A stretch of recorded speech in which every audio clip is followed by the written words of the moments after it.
આત્મિક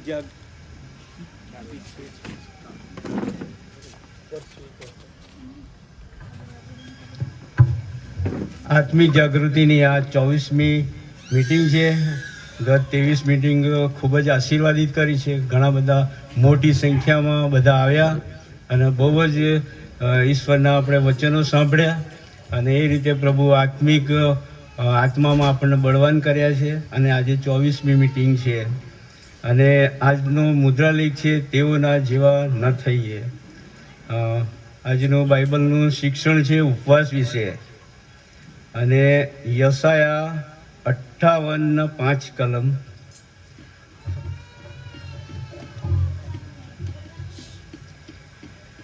હું જે ઉપવાસ પસંદ કરું છું તે આવો હોય. જે દિવસે માણસ આત્મકષ્ટ કરે તે દિવસ આના જેવો હોય. પોતાનું ડોકું સરકટની પેઠે નમાવવું ને પોતાની હેઠળ ટાટ તથા સખનું પાથરણું કરવું. શું આને તમે ઉપવાસને યહોવાનો માન્ય દિવસ કહેશો?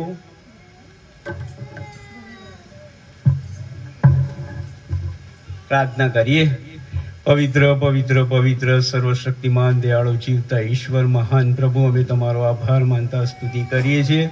સવારથી લઈને અત્યાર સુધી આખો દિવસ તમે અમને સંભાળ્યા, બચાવ્યા, અમારું રક્ષણ કર્યું અને આ સાંજની પળોમાં ખુલ્લા આકાશ નીચે પ્રભુ અમે તમારી સમક્ષતામાં આવી શક્યા માટે તમારો પુષ્કળ આભાર માનીએ છીએ. વાલા પરમેશ્વર પિતા, અમે ખાસ પ્રાર્થના કરીએ છીએ આ લેન્ટના દિવસોમાં પ્રભુ આ મિટિંગો અમે કરી શક્યા છે અને આજે પ્રભુ આ મિટિંગ અમે કરી શક્યા બધાને માટે અમે તમારો પુષ્કળ આભાર માનીએ છીએ. હા વાલા પરમેશ્વર પિતા, અમે ખાસ પ્રાર્થના કરીએ છીએ પ્રભુ, અમે તો પાપી માણસ છીએ, પાપી જગતમાં જીવીએ છીએ, પડના પાપીને ઘડી ઘડીના ગુનેગાર છીએ, તમારી સામે નમવાને પણ યોગ્ય નથી. પણ પ્રભુ, તમે અમને પસંદ કર્યા છે, અમને અમારા પાપોની ક્ષમા કરી છે પ્રભુ. એટલી હદે કે તમે તમારો દીકરો અમારા માટે મોકલી આપ્યો અને પ્રભુ એટલું બધું કષ્ટ વેઠીને પ્રભુ કાલવારી પર તેમણે પોતાનો જીવ સુદ્ધા પણ અમારા માટે આપી દીધો.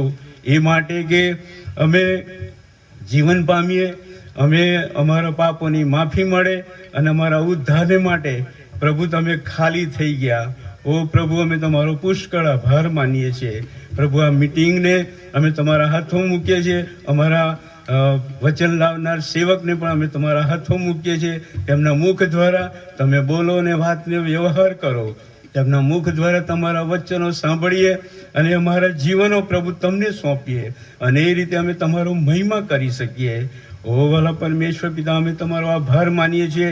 આ ખુલ્લા આકાશ નીચે અમે મળ્યા છીએ પ્રભુ. તમારું વચન અમને દિલાસો આપે છે કે તમે જ્યાં કંઈ પણ જાઓ અને 2, 3 કે 5 મળીને જો મારી સ્તુતિ આરાધના કરશો તો હું તમારી મધ્ય હાજર હોઈશ. હા પ્રભુ, તમારી અદ્રશ્ય હાજરીનો અમે અનુભવ કરીએ અને તમને માન ને મહિમા આપીએ. હા પ્રભુ, આ મિટિંગનું સંચાલન અમે તમારા હાથમાં સોંપીએ છીએ. માગવાનું ઘણું છે, સગળું જાણો છો, ત્યારે અમારા મુક્તિદાતા પ્રભુ ઈસુ ખ્રિસ્ત દ્વારા કરીએ છીએ. સ્વીકાર કરો બાપ. આમીન. એનો 6ઠ્ઠો અધ્યાય અને 16 થી 18.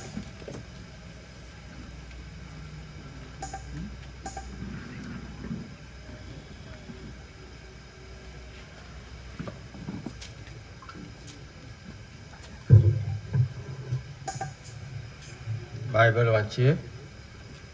માંથી 6ઠ્ઠો અધ્યાય અને 16 થી 18.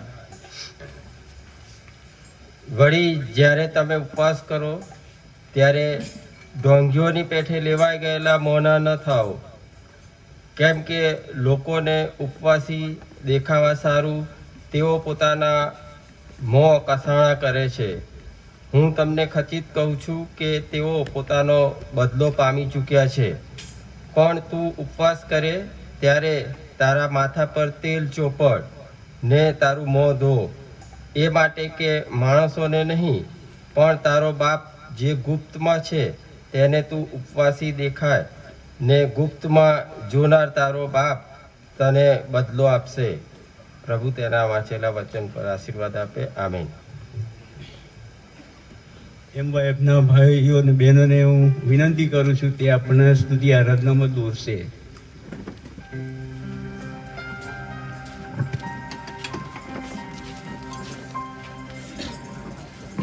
આવો આપણે આપણા સ્થાનો પર ઊભા થઈને સ્તુતિ આરાધનામાં જોડાઈએ.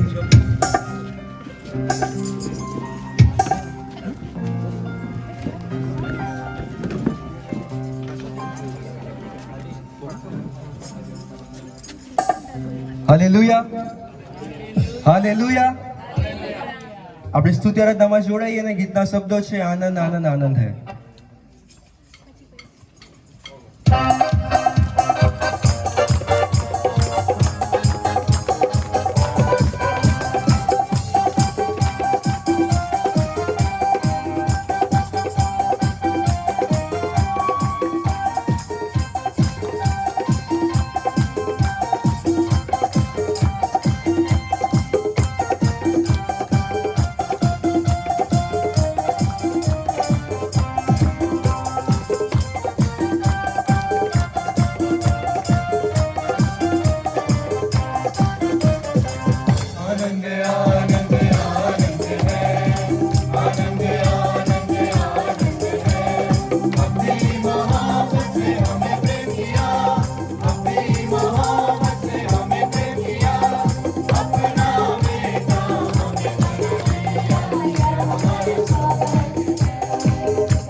થોડી ક્ષણો આપણે આપણી આંખોને બંધ કરીશું. પ્રભુનો આભાર માનીશું આજના દિવસને માટે કે આપણે અહીંયા આશીષ પાર્કમાં તેમના લોક તરીકે ભેગા થઈ શક્યા છે આ આત્મિક જાગૃતિની સંગતમાં, અને આપણા જીવનોની માટે તેમનો આભાર માનીશું. તેમણે આપણને તંદુરસ્ત સાજા ભલા રાખ્યા છે. આપણે જ્યાં કંઈ અધૂરા માલુમ પડ્યા ત્યાં તેમણે આપણને પૂરા કર્યા છે.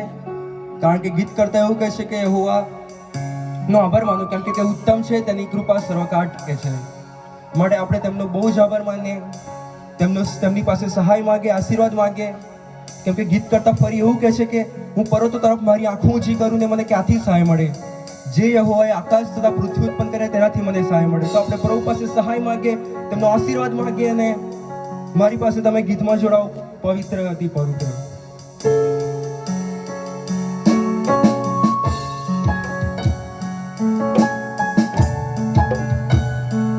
આપણા હાથો ઊંચા કરીશું ને પ્રભુને આભાર માનીશું. આપણા મન હૃદયોને તેમની સમક્ષ ખુલ્લા કરીશું, કેમ કે આપણો દેવ બહુ જ મહાન છે, તેની કૃપા આપણા પર સર્વકાળ ટકી રહે છે. માટે તેમનો બહુ જ આભાર માનીશું.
પ્રભુ, અમે તમારો આભાર માનીએ છીએ કે તમે અમારા પાપ અપરાધોને માફ કર્યા છે.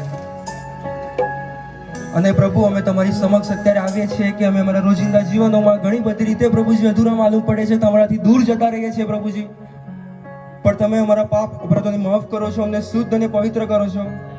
જેમ પ્રભુજી તમે સાઉલનું પાઉલમાં રૂપાંતર કર્યું, એમ પ્રભુજી તમે અમને પાઉલમાં રૂપાંતર કરો પ્રભુજી. તમારા રૂપમાં રૂપ ઘડો પ્રભુજી અમને. જેમ પ્રભુજી સાઉલની આંખમાં છાલા પડી ગયા હતા પ્રભુજી, તેને તમારો પ્રકાશ નતો દેખાતો પ્રભુજી, તેમ પ્રભુજી અત્યારે અમે તમારો પ્રકાશ જોઈ શકતા નથી, તમારું સામર્થ્ય જોઈ શકતા નથી, તમારો આશીર્વાદ, તમારી સ્તુતિ આરાધના અમે કરી નથી શકતા, અમે અધૂરા માલુમ પડે છે. અને પ્રભુજી અમે તમારો મહિમા અને તમારું ચમત્કાર જોઈ શકતા નથી પ્રભુજી. તો તે જોવાને માટે પ્રભુજી તમે અમને શક્તિ, સામર્થ્ય, બળ આપો પ્રભુજી. અને પ્રભુજી તમે અમારા જીવનો ઘડો, અને તમે અમારા પાપ અપરાધોને માફ કરો. અને બીજા સ્ટન્સમાં જોડાઈશું. શુદ્ધ જલ તું છીડક દે.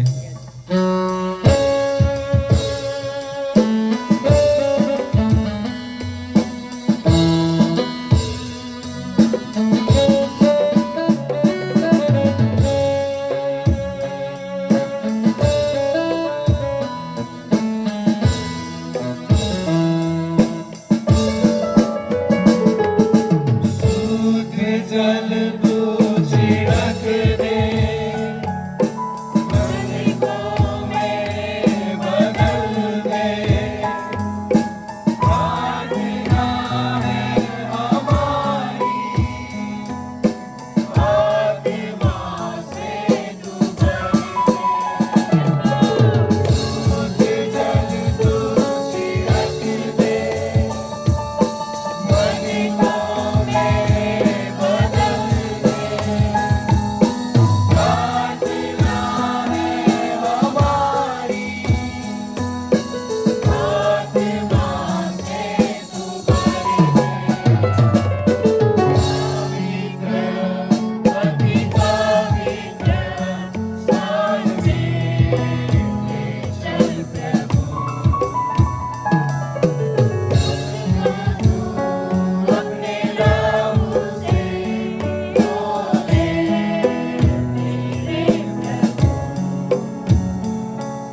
ફરી એકવાર અમે તમારી સમક્ષ આવીએ છીએ પ્રભુજી કે અમને એ વિશ્વાસ ને ખાતરી છે કે પ્રભુજી તમે અમારું જીવન બદલ્યું છે. અત્યારે પ્રભુજી તમે અમારી સાથે વાત વ્યવહાર કરી છે, તમે પવિત્ર આત્મા દેવ અમારા પર આચ્છાદન કર્યું છે, માટે તમારો આભાર માનીએ છીએ પ્રભુજી.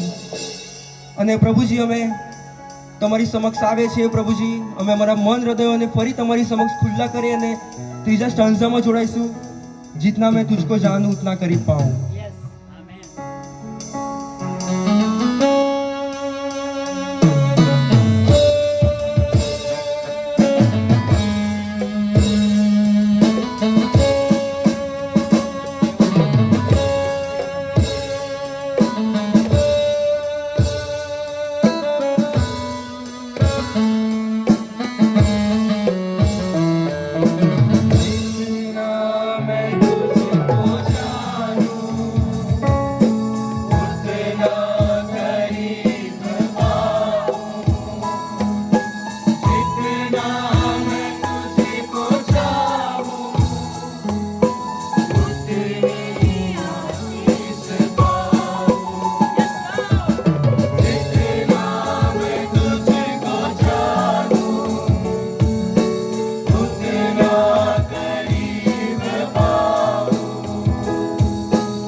હા પ્રભુ, અમે બહુ પાપી છીએ અને તમારા મહિમાથી અમે અધૂરા છીએ, પણ પ્રભુજી તમે અમને તમારા જીવંત વચનો દ્વારા પ્રભુજી અમને બળ સામર્થ્ય પૂરું પાડો છો અને અમને હર હંમેશ પ્રભુજી તમે તમારામાં વધારે ને વધારે આશીર્વાદિત કરો છો પ્રભુજી. અને તમે અમને અમારા જીવનોમાં પ્રભુજી અમારી રહેણી કરણી વિચાર વર્તનથી પ્રભુજી તમે તમારા આત્માથી અમને પ્રભુજી સચ્ચાઈનો માર્ગ બતાવો છો, માટે તમારો આભાર માનીએ છીએ પ્રભુજી. અત્યારે પ્રભુજી અમે તમારી સમક્ષ આવ્યા છીએ પ્રભુજી, વચનના સેવકની માટે અમે પ્રાર્થના કરીએ છીએ પ્રભુજી. જે કંઈ વચન અમારી મધ્ય આવનાર છે પ્રભુજી, ઉપવાસ સંબંધી પ્રભુજી, તે વચન પ્રભુજી અમે અત્યારે કેવળ સાંભળીને ના જઈએ, પણ પ્રભુજી અમારા જીવનમાં ઉતારીને જઈએ, સંચરી અને તેને વળગી રહીએ એવું તમે થવા દો મારા દેવ. અને તમારા સેવકના મુખ દ્વારા તમે જે અમારી સાથે બોલો તે અમે સમજી શકીએ પ્રભુજી. અમારા કાનોને, અમારા હૃદયોને, અમારા જીવનોને તમારી સમક્ષ ખુલ્લા કરી શકીએ એવું તમે થવા દો પ્રભુજી. આગળનું સગડું તમારા હાથમાં સોંપતા અમારી પ્રાર્થના પ્રભુ ઈસુના નામમાં સાંભળને માન્ય કરો બાપ. આમેન. આપણે સ્થાનો પર બેસીશું. આપણે આપીશ કે તેઓ આપણને સંદેશામાં તેમના વચનો, બાઇબલના વચનોનો મર્મ આપણને સમજાવશે. આમેન.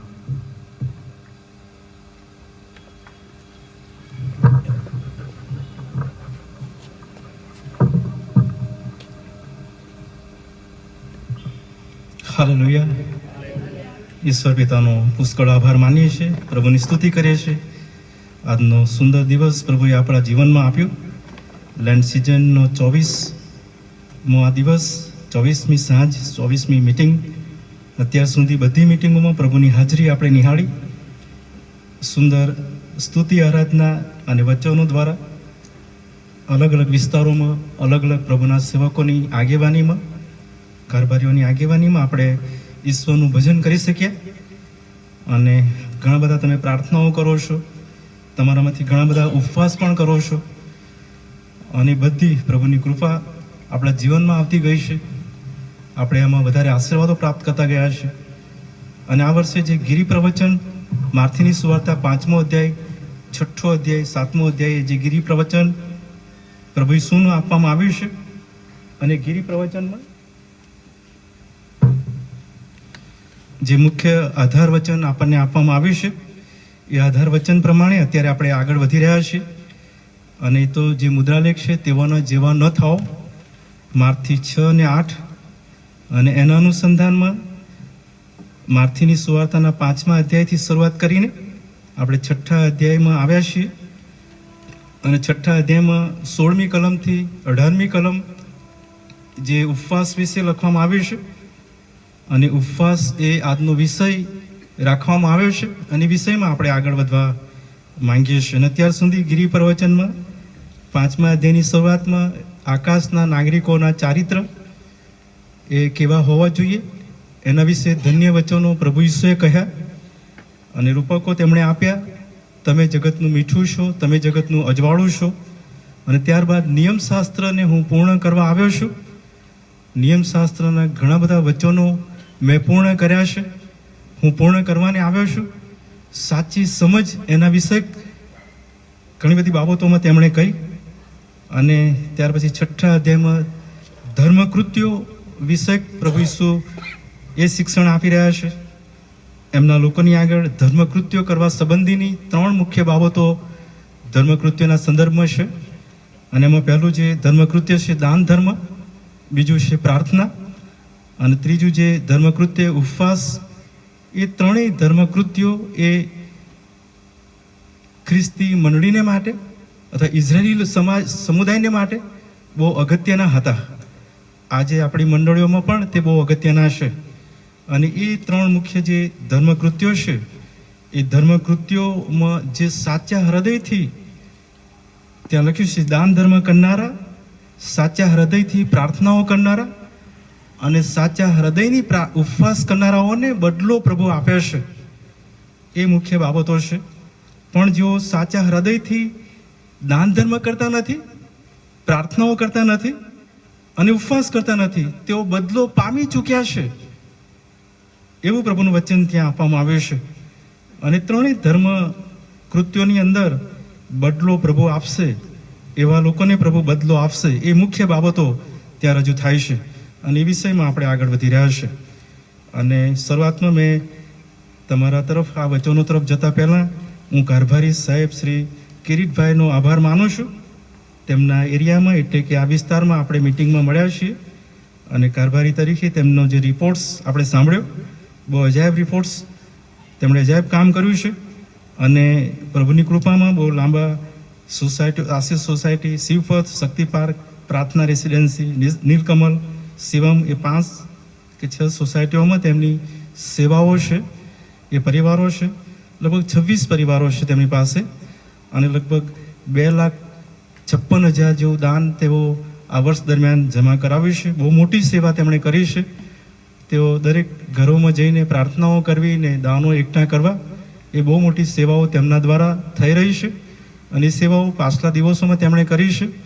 અને મંડળીના ઉત્થાનને માટે, મંડળીના વિકાસને માટે જે નાણાંની જરૂર છે, દાનની જરૂર છે, પ્રાર્થનાની જરૂર છે, એ બધું તેમણે કર્યું છે. અને તેથી કિરીટભાઈનો આપણે બહુ જ આભાર માનીએ છીએ. અને આ સમયે આપણે કિરીટભાઈને સન્માન કરીશું. ને હું કાંતિભાઈને વિનંતી કરીશ, તેઓ તેમને પેન આપશે અને તેમનું સન્માન કરશે, તેમનો આવકાર કરશે. અને આપણે બધા જોરદાર તાળીઓ પાડીશું તેમની સેવાઓને માટે. પ્રભુ તેમના જીવનને ભરપૂર ઉપયોગ કર્યો છે, આશીર્વાદો આપ્યા છે. અને એમના દ્વારા ઘણા બધા પરિવારોમાં પ્રભુનો મહિમા થયો છે. એવા પ્રભુના સેવકને માટે આપણે પુષ્કળ આભાર માનીએ છીએ. એ ઉપરાંત તમે જેઓ અહીં હાજર છો, પાસ્ટેટ કમિટીના સભાસદ ભાઈઓ બહેનો અને કારભારી ભાઈઓ બહેનો, એ ઉપરાંત એમવાયએફના જુવાનો, એલેક્સની આખી ટીમ અને દૂર દૂરની સોસાયટીઓના સભ્યો, તમે બધા આવ્યા છો અને તમારી બહુ મોટી હાજરી અહીંયા જોવા મળે છે. તમારી હાજરીથી આનંદ થાય છે. તમારા બધાનો હું આવકાર કરું છું.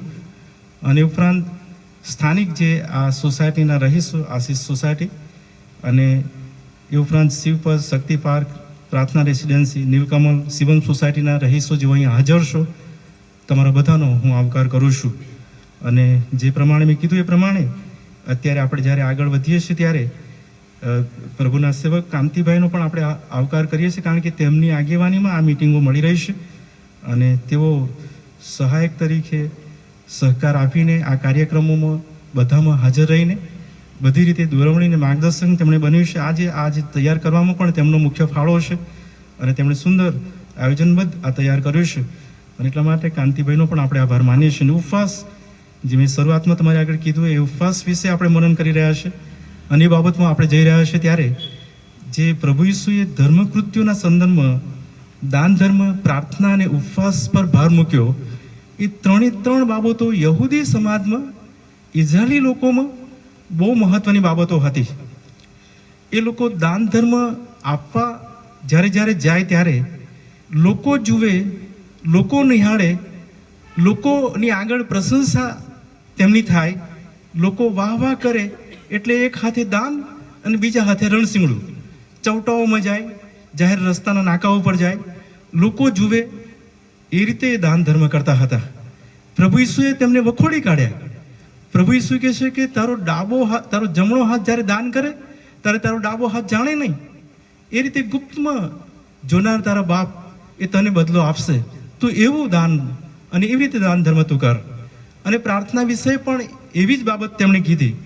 પ્રાર્થના જ્યારે કરવામાં આવે ત્યારે ત્યાં લખવામાં આવે છે તે પ્રમાણે આ જે શાસ્ત્રીઓ અને જે ફરોશી વર્ગના લોકો, એ ઢોંગી પ્રાર્થના કરતા હતા.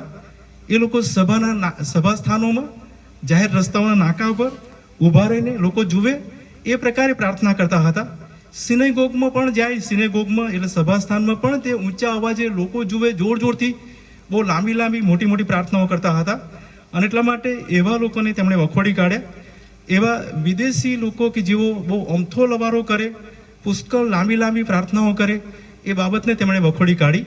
અને તેઓ બદલો પામી ચૂક્યા છે, તેઓ અન્યાયી ઠરે છે, તેઓને ન્યાય મળતો નથી, પ્રભુ તેમને આશીર્વાદ આપતા નથી, એવું તેમણે જણાવ્યું.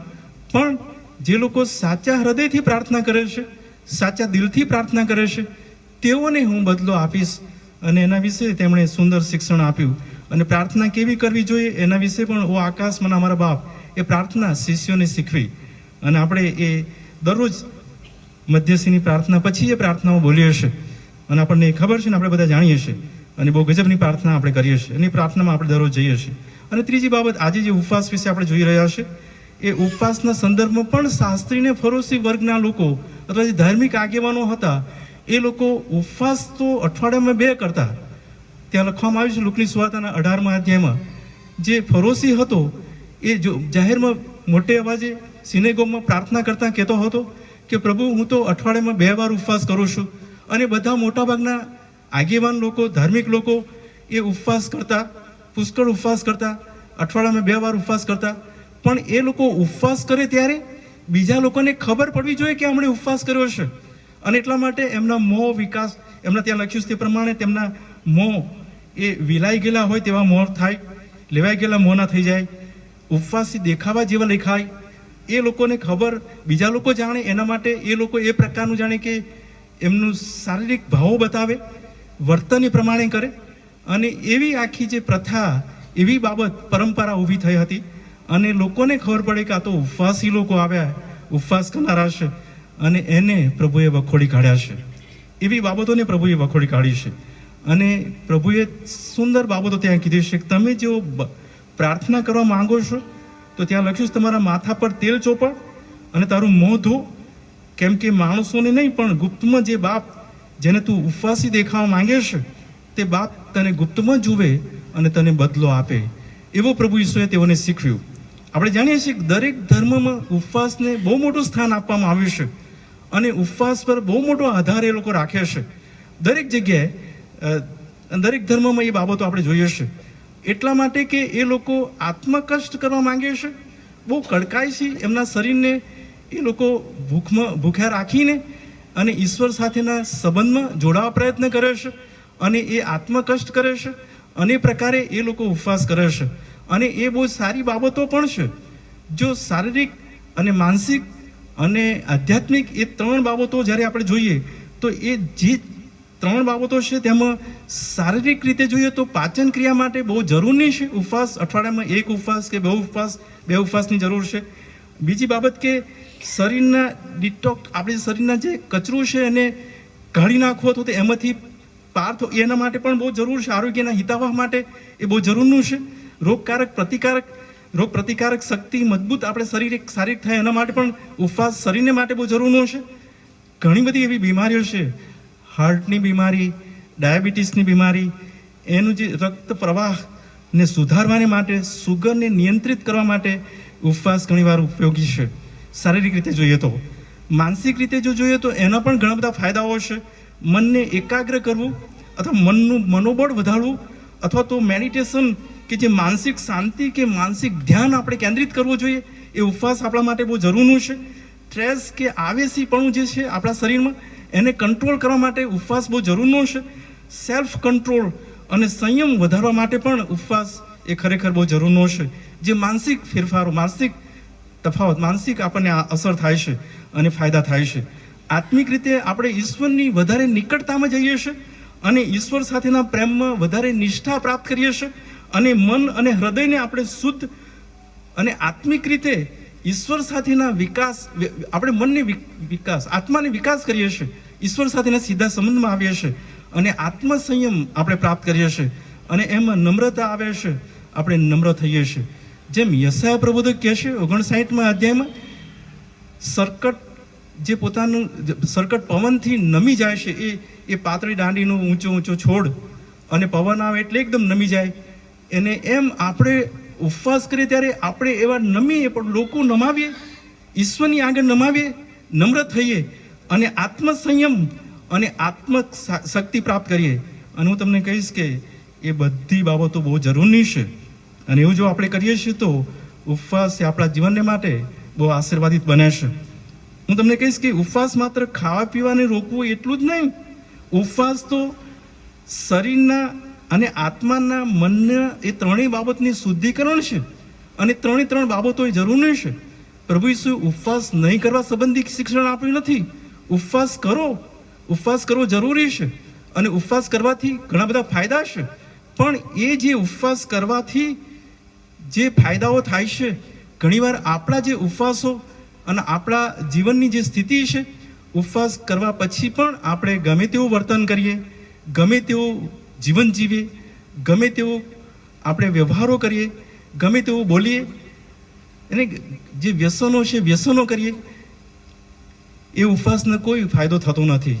ઈશ્વર સાથેના સંબંધમાં તે આગળ વધતું નથી અને એટલા માટે એ પ્રકારના ઉપવાસ એ જરૂરના નથી. એ પ્રકારના ઉપવાસ પ્રભુ માંગતા નથી. ઉપવાસ કરવા માટે મોં આપણું વિલાઈ જાય, આપણે ભૂખ્યા છીએ લોકોને ખબર પડે એવી જરૂર નથી. ઉપવાસ તો આપણા આત્મમંથનને માટે છે, આપણા આત્મિક શરીરને માટે છે, દૈહિક શરીરથી લઈને મનની સ્ફૂર્તિને માટે છે અને એના માટે ઈશ્વરની પાસે જવાનો એક મોકળો માર્ગ મળે છે અને એના માટે આપણે જવાની જરૂર છે. અને મેં તમને કીધું કે જો આપણું શરીર નબળું છે તો આપણે ઉપવાસ ના કરીએ. ઉપવાસ કરવાથી ઘણા બધા ગેરફાયદા પણ થાય છે, કારણ કે નબળા શરીરવાળા અથવા બીમાર શરીરવાળા અથવા ડાયાબિટીસવાળા અથવા તો પછી જે હાર્ટની બીમારીઓવાળા એવા જો પ્રકારના વ્યક્તિઓ જો ઉપવાસ કરે છે તો એ શરીરને નુકસાન કરે છે. જ્યારે એ પ્રકારના ઉપવાસ શરીરને નુકસાન કરે છે ત્યારે એ આત્મિક રીતે, માનસિક રીતે એ બેચેન બની જાય. માનસિક બેચેની એને આત્મિકતામાં એક ધ્યાન કરતું નથી અને આત્મિક રીતે ઈશ્વર સાથે સંબંધ ક્લિયર થતો નથી અને એના કારણે ઈશ્વર સાથેના સંબંધ વધવાના બદલે એ નુકસાનકારક બની જાય છે. ઘણીવાર પહેલાં ડાયટ કરવાનું આપણને જણાવે છે ડૉક્ટરો. એ ઘણા બધા શરીરો વધારે હોય છે ત્યારે તમે આ પ્રકારે ખોરાક લો, આટલો ખોરાક લો, આ પ્રમાણે ડાયટ કરો, આ પ્રમાણે કરો, તમારી ચરબીને ઉતારો, તમારા જે માંસ અથવા જે આ શરીર એને તમે ઉતારો. અને એ ઘણીવાર નુકસાન કરતા પણ છે અને એ પણ આપણા માટે જરૂર જાણે કે નુકસાન કરતા હોવાના લીધે એવા ઉપવાસ પણ નકામા છે. પણ હું તમને કહીશ કે માનસિક સ્થિતિને કંટ્રોલ કરવા સૌથી મહત્વની માનસિક સ્થિતિ છે. જો માનસિક રીતે આપણે ક્લિયર થઈ જઈએ છીએ તો આત્મિક અને શારીરિક સ્થિતિને આપણે કંટ્રોલ કરીએ છીએ. જો મનના વિચારોને, મનની ભ્રમણાને આપણે કંટ્રોલ કરીએ છીએ, મનમાં જે વૈચારિક શક્તિઓ છે અને વિચારવાની જે હારમાળાઓ છે એને આપણે કંટ્રોલમાં કરવા માટે અને એને કાબૂમાં કરવા માટે જ્યારે આપણે બેસીએ છીએ ત્યારે તો ઓટોમેટિક શરીરને કંટ્રોલ કરીએ છીએ અને ઓટોમેટિક આત્માને કંટ્રોલ કરીએ છીએ. અને હું તમને કહીશ કે મન અને આત્મા જે તરફ ઢળે છે એ તરફ શરીર ન ઢળે છે અને ત્યારે માણસ આત્મામાં ચાલે છે અને માણસ વધારે આત્મિક સ્ફૂર્તિ પામે છે, માનસિક રીતે વધારે મજબૂત થાય છે અને શારીરિક રીતે પણ તેનું શરીર મજબૂત બને છે, સ્ફૂર્તિલું બને છે. અને યશાયાનું પુસ્તક તેનો 58મો અધ્યાય તમે કાઢો. યશાયાને જે 58મા અધ્યાયમાં 4થી કલમમાં અને ત્યાર પછી 5મી કલમ, 6ઠ્ઠી કલમ છે, 12મી કલમ સુધી વાંચવા લાયક છે. ત્યાં જે બાબતો લખી છે તે આ પ્રમાણે છે: જુઓ, તમે ઝઘડા તથા કંકાસને સારું ને દુષ્ટતાની મૂકી મારવા સારું ઉપવાસ કરો છો. તમારી વાણી આકાશમાં સંભળાય એ માટે તમે આજકાલ ઉપવાસ કરતા નથી. હું જે ઉપવાસ પસંદ કરું છું તે આવો હોય: જે દિવસે માણસ આત્મકષ્ટ કરે તે દિવસ આના જેવો હોય. પોતાનું ડોકું સરકટની પેઠે નમાવવું ને પોતાની હેઠળ ટાટ તથા રાખનું પાથરણું કરવું. શું આને તમે ઉપવાસ ને યહોવાનું માન્ય દિવસ કહેશો? પણ દુષ્ટતાના બંધન છોડવા, જોસરીના જોતર છોડવા, દબાયેલોને મોકળા કરીને વિદાય કરવા અને વળી સર્વ જોસરીને ભાંગી નાખવી, એ ઉપવાસ વિશે ત્યાં ઘણી બધી બાબતો છે. પણ ત્યાં જે બાબતો જણાવવામાં આવી છે એ આત્મકષ્ટ કરવા માટે, નમ્રતા હાંસલ કરવાની માટે, ઈશ્વર સાથે સીધા સંબંધમાં આવવાની માટે, જગતના ધોરણોથી બહાર નીકળવાની માટે ત્યાં જે ઉપવાસની બાબતો લખી છે, યશાયા પ્રબોધક જણાવે છે એ સાચો ઉપવાસ છે એવું યશાયા પ્રબોધક જણાવે છે. દરેક પ્રકારના કચકચ, દરેક પ્રકારની ગંદી બાબતો અને ઝઘડા, જૂઠાઈ અને ભૂંડી બાબતો, અન્યાય, એ બધી બાબતો રાખીને આપણે ઉપવાસ કરી શકતા નથી. અને એવો ઉપવાસ પ્રભુ સુધી પહોંચતો પણ નથી. ઉપવાસ તો માત્ર એક પરંપરાને અનુસરવાનું જ એવું નથી, પણ ઈશ્વરની ઈચ્છાને જાણવી અને ઈશ્વરની ઈચ્છા પ્રમાણે જીવન જીવવા માટેની એક ક્રિયા છે, પ્રક્રિયા છે કે આપણે ઈશ્વર સાથેના સીધા સંબંધમાં આવીએ અને ઈશ્વર પાસે શીખીએ અને ઈશ્વર પાસે વધારે ને વધારે મજબૂતાઈ હાંસલ કરીએ. અને એટલા માટે ઉપવાસ એ આપણા જીવનને માટે એક પ્રક્રિયા બને છે, ક્રિયા બને છે. આત્મિક શક્તિ માટે એલિયાહે એ પ્રાર્થના પ્રભુને કરી અને પ્રભુ ઈસુએ આત્મિક શક્તિને પ્રેરણા મેળવવા માટે તેમણે પ્રાર્થનાઓ કરી અને પ્રભુએ તેમને બળ આપ્યું, તેમને પ્રેરણાઓ આપી, તેમને ઉત્તેજન આપ્યું ને હિંમત આપી. પ્રભુ ઈસુએ પોતાની સેવાની શરૂઆત પહેલાં 40 દિવસના ઉપવાસ કર્યા હતા અને 40 દિવસ એ સેવાની શરૂઆતે કરી, ઉપવાસ કર્યા એટલા માટે કે એ બળ પ્રાપ્ત કર્યું, એ પ્રેરણા પ્રાપ્ત કરી અને એ વધારે ને વધારે મજબૂતાઈ ભર્યું આત્મિક જીવનથી આગળ વધ્યા. એટલે ગમે તેવી સ્થિતિમાં પરીક્ષણ સમયે પણ તે વધારે મજબૂત થયા અને પરીક્ષણમાં તેઓ પસાર થયા ત્યારે શૈતાનને હરાવ્યા. આપણે જાણીએ છીએ પરીક્ષણ તેમનું અરણ્યમાં થયું ત્યારે દાઉદ રાજા અને નિનવેના લોકોએ પસ્તાવો કરવાની માટે દેવની આગળ ઉપવાસ સાથે પ્રાર્થનાઓ કરી અને એ જ્યારે ઉપવાસ સાથે પ્રાર્થનાઓ તેમણે કરી ત્યારે પ્રભુએ તેમના પસ્તાવાને માન્ય રાખ્યો, તેમના ઉપવાસને માન્ય રાખ્યો અને પ્રભુએ તેમને બચાવી લીધા, પ્રભુએ તેમને આગળ લઈ ગયા અને આપણે જાણીએ છીએ કે એમના જીવનો બચી ગયા. દાનિયેલ ને મૂસાએ જે પ્રાર્થનાઓ કરી એ પ્રાર્થના એ તો માઠા દિવસોમાં જે પરિસ્થિતિઓ ખરાબ હતી એવા સમયમાં માર્ગદર્શન મેળવવા માટે દેવની પાસે ગયા અને પ્રભુએ તેમને જે પ્રેરણાઓ આપી, પ્રભુએ તેમને જે આજ્ઞાઓ આપી, પ્રભુએ તેમને જે બળ આપ્યું અને એમની પ્રાર્થનાઓ સફળ ને સાર્થક બની. અને નવા કરારમાં સંત પાઉલની પ્રાર્થના આપણે જાણીએ છીએ કે જ્યારે જ્યારે સતાવણીઓ આવી, જ્યારે જ્યારે મુશ્કેલીઓ આવી ત્યારે ભયાનક પરિસ્થિતિઓમાં, મુશ્કેલ સ્થિતિમાં એ દેવની આગળ જઈને પ્રાર્થના સાથે, ઉપવાસ સાથે એ બેઠા અને ઉપવાસ સાથે કરેલી પ્રાર્થના તેમને વધારે ને વધારે બળ આપતા હતા. તમે જો સંત પાઉલના જીવન વિશે જાણો, સંત પાઉલના શરીરમાં કોઈક પ્રકારની બીમારી હતી અને બીમારીમાંથી બહાર નીકળવા માટે એ પ્રભુને ઉપવાસ સાથે પ્રાર્થના કરતા હતા અને એ પ્રભુએ તેમને જવાબ આપ્યો, તારે વાસ્તે મારી કૃપા બસ છે. યાની કે તું જે સ્થિતિમાં બીમાર છું એ સ્થિતિમાં તું તારા જીવનમાં આગળ વધ. અને સંત પાઉલ પ્રેરિત કબૂલે છે કે હું આ સ્થિતિમાં વધારે બળ પ્રાપ્ત કરતા મારી શારીરિક નબળાઈઓ હોવા છતાંય હું વધારે શક્તિમાન બનું છું, હું ઈશ્વરમાં વધારે મજબૂત બનું છું અને ઈશ્વરમાં હું ચાલું છું. સંત પાઉલ પ્રેરિત એ પ્રમાણે કહેતા હતા.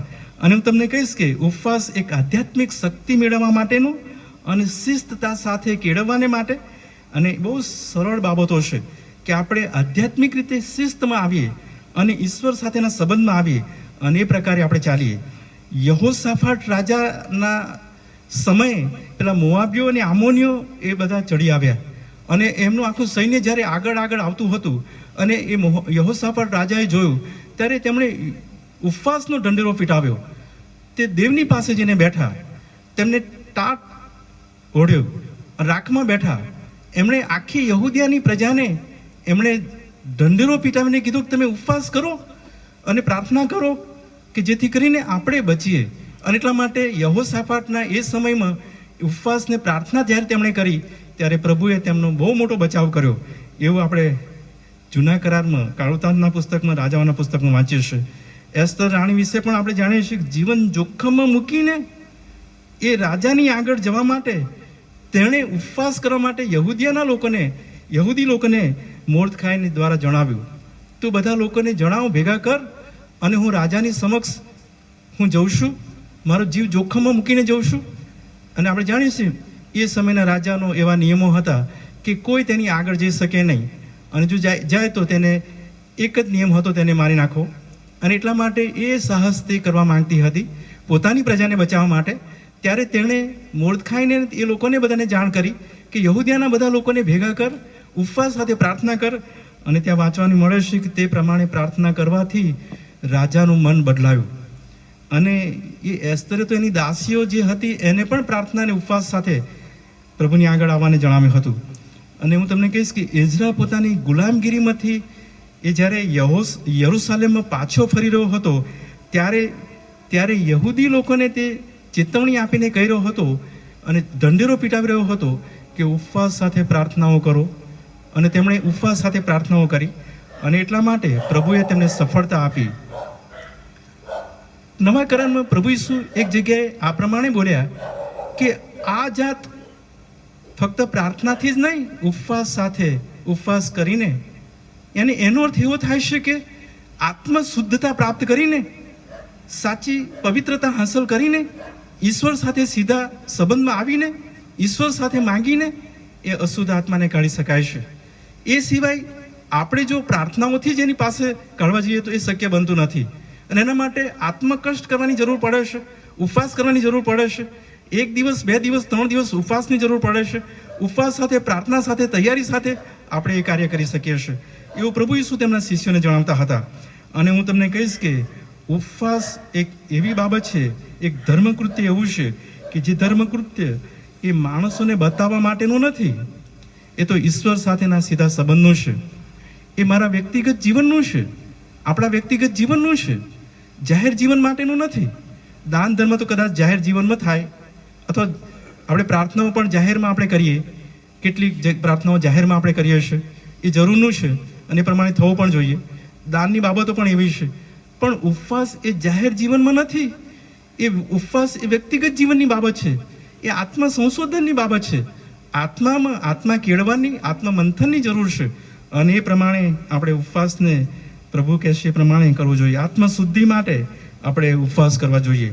અને ફરોશીને શાસ્ત્રી વર્ગના લોકો એનાથી ઉલટા, એમણે છે ને મારી મચડીને કેટલાક નિયમોમાં ફેરફાર કરી દીધેલા.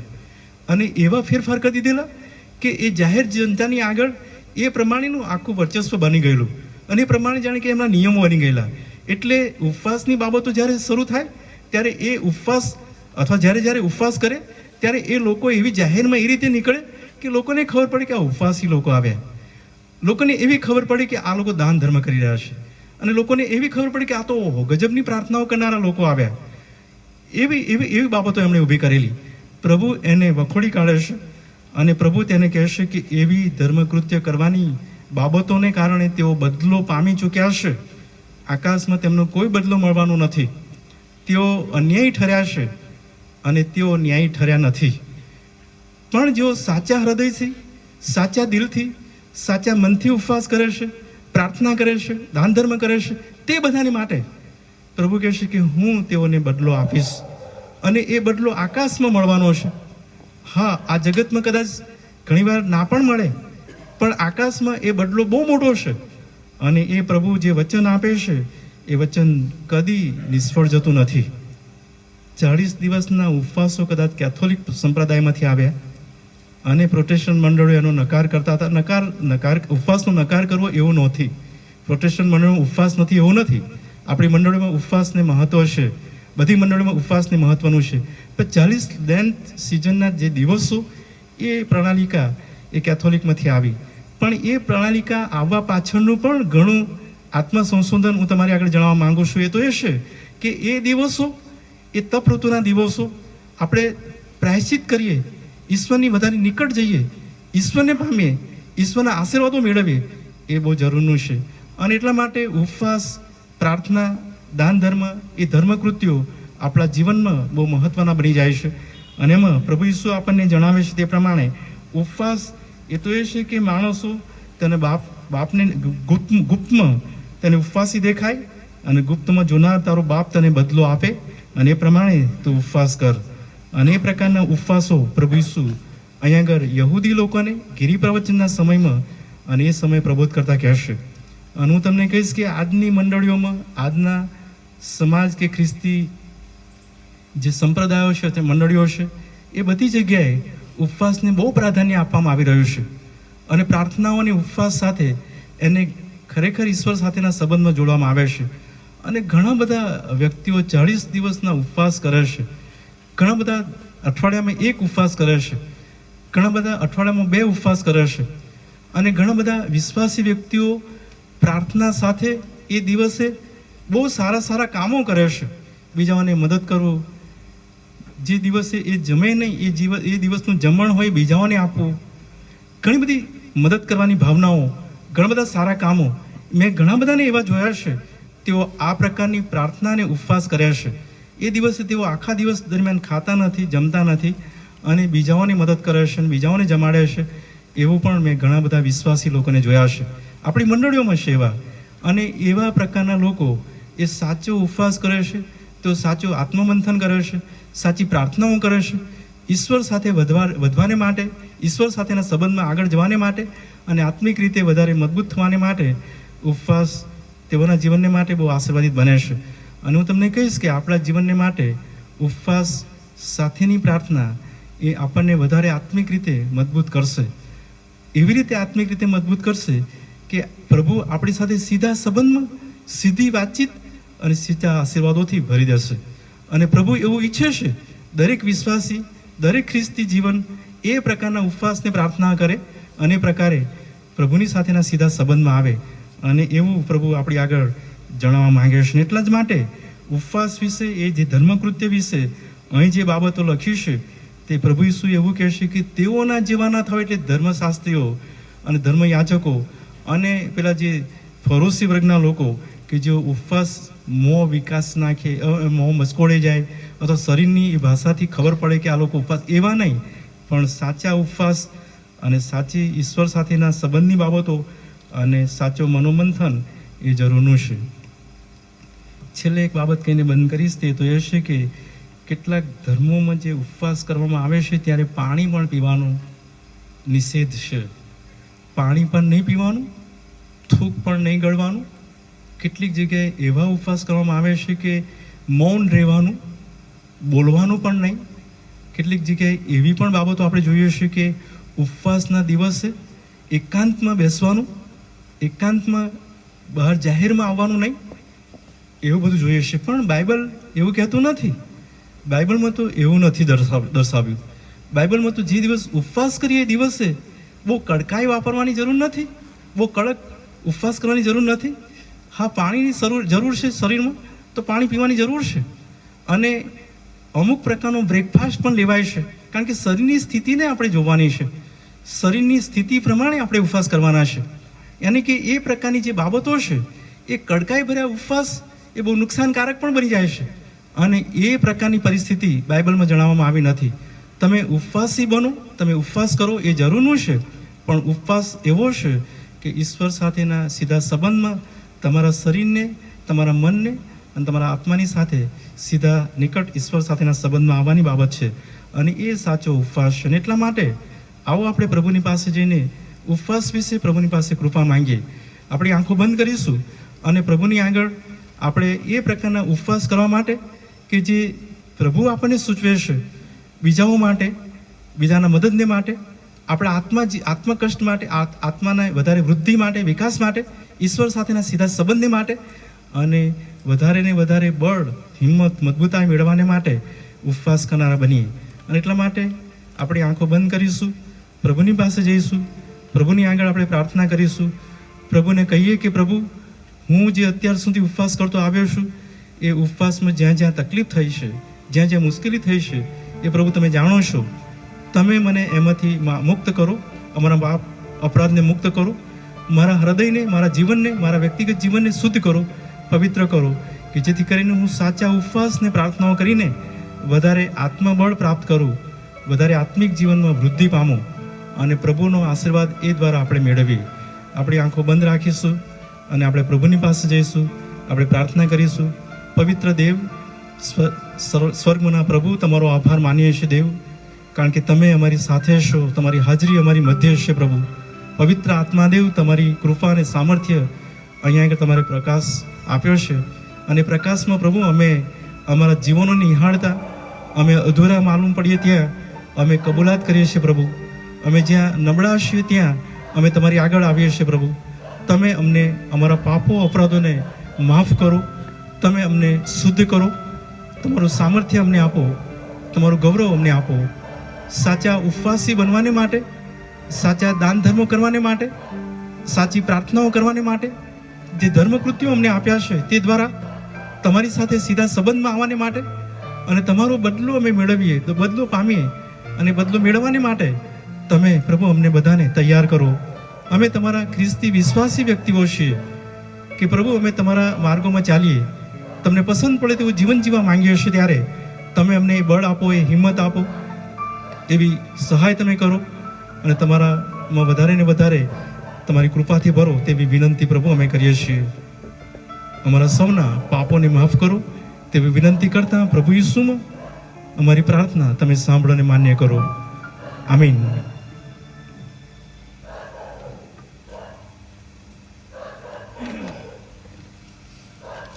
આપણે સાથે સાથે બોલીશું. છેલ્લો આશીર્વચન ઉચ્ચારવામાં આવશે. ઓ આકાશમાં અમારા બાપ, તમારું નામ પવિત્ર મનાવો, તમારું રાજ્ય આવો, જેમ આકાશમાં તેમ પૃથ્વી પર તમારી ઈચ્છા પૂરી થાવ. દિવસની મારી રોટલી આજ અમને આપો, જેમ અમે અમારા ઋણોને માફ કર્યા છે તેમ તમે અમારા ઋણોને માફ કરો. અમને પરીક્ષણમાં ન લાવો, ભૂલાઈથી અમારો છૂટકો કરો, કેમ કે રાજ્ય તથા પરાક્રમ તથા મહિમા સર્વકાળ સુધી તમારા છે. આમીન. અને હવે આપણું તારનાર પ્રભુ ઈસુ ખ્રિસ્તની કૃપા, ઈશ્વર પિતાનો પ્રેમ, પવિત્ર આત્માની મીઠી મધુરી દિવ્ય અને અનુપમ સંગત આપણી સાથે, આપણા પરિવારોની સાથે અને સેવકો, સંતો, ભક્તોની સાથે આજથી માંડીને સદા સર્વકાળ સુધી હોજો. આમીન.